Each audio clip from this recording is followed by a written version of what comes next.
Hamdi Rifai, who's the executive director at the Council of United Syrians and Americans. He joins us live from Washington, D.C. here. Hamdi, great to have you back. Do you think that this intelligence report signals a shift in U.S. policy toward the YPG in any way? Well, I would certainly hope so, but my hope is not enough.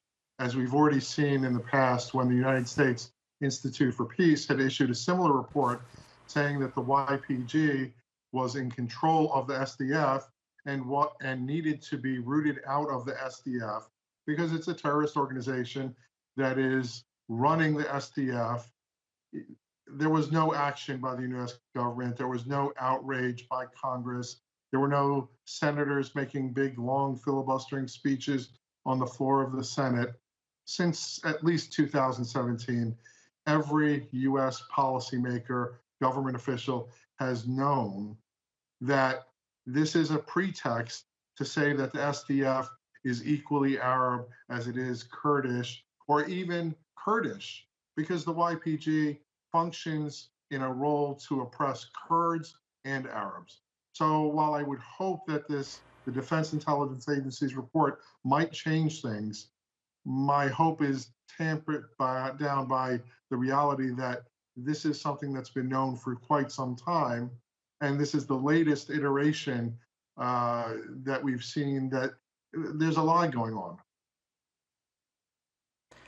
Syrian Arabs are also the majority ethnic group among millions of people displaced during the war in Syria. Some were displaced from the areas that went under YPG control.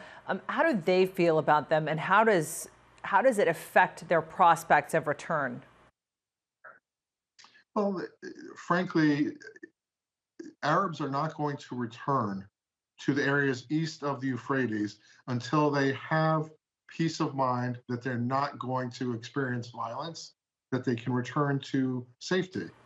They can't return to safety with the YPG, and they are in control of the SDF because the YPG is a terrorist group. The YPG is a terrorist group that has used its pretext of control to oppress other Kurdish groups, to oppress Arabs, to do as it pleases at running northeast, the east of areas east of the Euphrates in Syria as its own little kingdom or cult. All right, Hamdi Rifai, we really appreciate you being with us. Thanks for that.